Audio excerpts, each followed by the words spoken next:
C'est vrai que dans les animés il y a un truc qui revient beaucoup et la plupart du temps les gens ne savent pas vraiment ce que c'est. Et vu que je suis un peu perdu aussi, je vous ai posé une seule question. Ça va? Enfin de quoi c'était la question? Je vois pas pourquoi vous... Plus sérieusement pour vous, quels sont les animés avec le plus de fanservice? Bref Francis, générique parce que là tu vas te faire plaisir.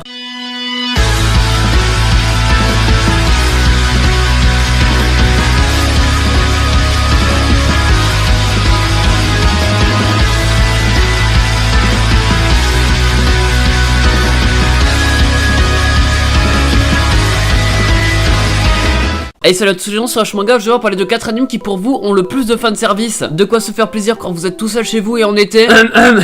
C'est sale ça. Ça se sent que c'est sale. Ouais c'est gênant mais tu peux lâcher un petit like, c'est apprécié, ça fait plaisir. Mais que si t'as aimé la vidéo et aussi tu peux me dire en commentaire pour toi quel est l'anime le plus ennuyant que t'aies vu de ta vie. Ça a jamais été fait, je me suis dit pourquoi pas. High School of the Dead, c'est un des premiers animés que j'ai vu et à l'époque j'avais bien aimé, peut-être parce que c'était l'un des premiers justement, mais je sais pas. Par contre c'est vrai qu'il y a un détail dans l'animé qui gêne beaucoup de personnes, c'est le fanservice. 7 et match. Vous avez compris, en fait c'est fan service, c'est pour le tennis et en fait du coup j'ai dit. En gros ça nous parle d'un monde où il y a une maladie qui fait ramener les gens à la vie et qui deviennent en fait des zombies, on va pas se le cacher. Vous imaginerez bien que c'est un peu l'apocalypse partout, mais là nous on va suivre un groupe d'étudiants qui se sont retrouvés dans leur école et en fait on va suivre leur aventure, leur survie dans ce monde infesté de zombies. Il y a peut-être d'autres détails dans l'intrigue mais moi je me souviens que de ça, mis à part qu'ils vont bouger d'endroit en endroit pour essayer de survivre. Ça mène pas grand chose mais à l'époque j'avais bien aimé parce que j'étais sur mon temps zombie apocalypse. C'est vrai qu'entre nous le fanservice est très présent, sinon il serait pas dans cette vidéo. Et certains vont dire parce que c'est du Aichi mais ça excuse pas tout. Aichi ne veut pas dire aussi fanservice que ça entre vous et moi, mais aussi votre famille et les personnes qui vous accompagnent, vos amis, vos professeurs dans toute matière, votre patron. Voilà, sachez que la vie est dure. Je sais pas pourquoi j'ai dit ça. Là il y avait tellement de filles dénudées, de décolletées etc qu'en fait bah ça devient malsain. Et je pense que la seule raison pour ça et la seule raison qui me paraît le plus probable c'est qu'en fait bah ils avaient besoin de boucher, pas de pensées malsaines s'il te plaît. Ils avaient besoin de masquer les épisodes qui n'avaient pas d'intérêt. Voilà, c'est ce que je voulais dire. Parce que bon vous savez c'est un anime survie donc ça tourne forcément en rond etc. Et en animé c'est compliqué de faire des trucs comme ça. Du coup oui le fanservice est très présent et si ça vous impacte pas tant que ça, bah l'animé sera bien pour vous. Rien de bien original mais c'est intriguant un peu. Intéressant de savoir s'ils vont réussir à survivre ou non, qui va mourir dans leur groupe etc. Voilà c'est un des rares animés fanservice que je vais vous conseiller parce que j'ai bien aimé. L'anime est sorti en 2010, il touche pour genre action, drama, ecchi, horreur épouvante, surnaturel, thriller. Pour thème gore et zombie, faites votre propre avis dessus. Là je vous dis dans le fanservice on s'attaque à du très très lourd. Et c'est l'animé qui est le plus ressorti dans la vidéo où j'ai demandé les animés fanservice. Ouais, c'est High School DxD. Et dans le fanservice, là, franchement, faut y aller. Ça me parle d'un mec qui est accro à des trucs pas catholiques en fait, juste à ça. Le problème, c'est que les filles et lui, ça colle pas trop et il va être invité par une meuf un jour. Là, vous pourrez dire jusqu'à là, ça se fait. Ça se fait jusqu'à temps qu'on va apprendre que cette fille est un ange déchu et elle va le tuer en fait. Bah non, ça se fait aussi. Non, c'est méchant ça. Le problème, c'est qu'on va apprendre que lui va être réincarné en démon, du coup, il va survivre pensant que c'était un rêve, mais en fait non. Qui va se retrouver dans le lit d'une fille et qui va apprendre qu'en fait, qu'il va devoir lui servir d'esclave ainsi qu'à sa famille. Bref, là, pour l'instant, ça va. Je dis ça va, mais pas du tout. Mais sachez une chose, sachez qu'après ça va encore moins. On pourrait penser que c'est encore un animé Aichi comme High School of the Dead. Sauf que le problème c'est qu'en plus d'avoir un excès de fanservice, et bah la personnalité du personnage principal pousse à croire que ça colle pas du tout en fait. Rien n'est logique et c'est dommage parce que ça aurait pu être un très bon animé démon. C'est juste qu'ils ont gâché le truc et ils ont voulu forcer avec. Vous l'aurez peut-être remarqué, je n'aime pas cet animé. Et je n'aime pas non pas à cause du fanservice mais à cause de l'animé en soi. Le seul truc que j'aurais pu vraiment parler c'est l'humour qu'il y a dedans. Parce que bon il y a quelques trucs qui m'ont fait rire mais c'est tout. Ou bien des combats mais la plupart du temps inintéressants. Enfin bref c'est vraiment dommage parce qu'il y avait moyen de faire un truc. Malheureusement c'est ultra vide donc ça sert vraiment à rien de le regarder pour moi. Mais vous attendez quoi là? Ah que je donne un point positif à l'animé? Ok je vais le dire maintenant, vous êtes prêts?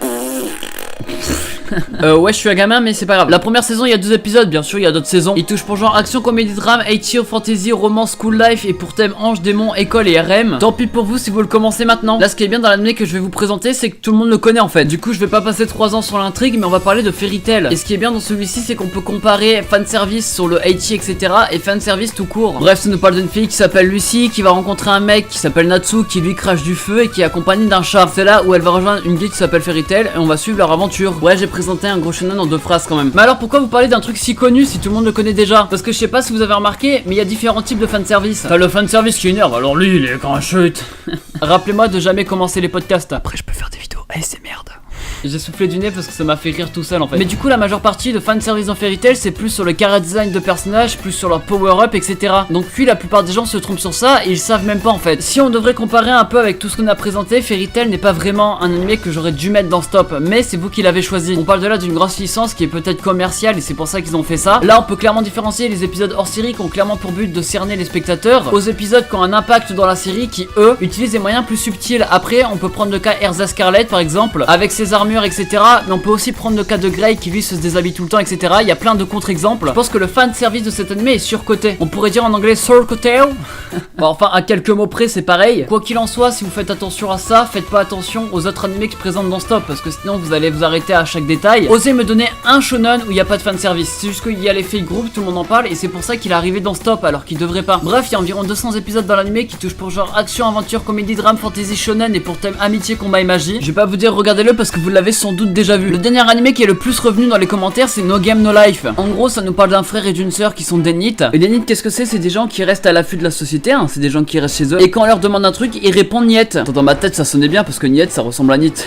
J'ai tenté, hein, au moins. En gros, eux deux vont être transportés dans un autre monde. Pour sauver je ne sais plus quoi, ils vont devoir faire face à plusieurs personnes. En gros, chaque face à face aura un enjeu différent. Est-ce qu'ils vont réussir à survivre ou quoi? Je ne sais pas. Quoi qu'il en soit, cet animé est très drôle, donc la comédie est bien faite. C'est déjà un bon point pour cet animé qui est considéré comme fanservice. 7 et match. Alors faire une blague c'est une chose, mais faire une blague qui n'a pas marché de base, faut dire faut avoir un certain level quoi. Dans cet animé il y a quand même quelques trucs de gênants. Des scènes un peu bizarres avec des personnes dénudées. Après c'est un ecchi donc c'est normal. Et une relation plus que douteuse entre le personnage principal et sa sœur. Après c'est du ecchi, non ça marche pas là pour le coup. L'animé je vais pas dire que c'est l'animé de l'année non plus, mais moi j'ai bien aimé surtout certaines scènes. Pas tout l'animé non plus, faut pas déconner. Comme on dit, faut regarder pour comprendre. Cet animé est très populaire et très aimé et parfois très incompréhensible. C'est un animé de 12 épisodes sorti en 2014 qui touche pour genre aventure, comédie, ecchi, fantastique, fantasy et pour thème autre monde, jeu et otaku. Pour vous, un des animés les plus fanservice apparemment dans les commentaires. Donc voilà, j'ai parlé de 4 animés qui pour vous sont le plus fanservice du manga game. Comme d'habitude, si t'as aimé, tu peux lâcher un petit like, ça me ferait super plaisir. N'oublie pas de me dire en commentaire ton anime le plus ennuyeux que t'as vu de ta vie. Je tiens juste à rappeler parce qu'il y a beaucoup de personnes qui confondent un peu. Un animé ecchi n'est pas forcément fanservice, c'est juste son genre qui est comme ça. On est clair entre nous. Vas-y, à la semaine prochaine, ciao, bye bye. Oh shit, et we go again.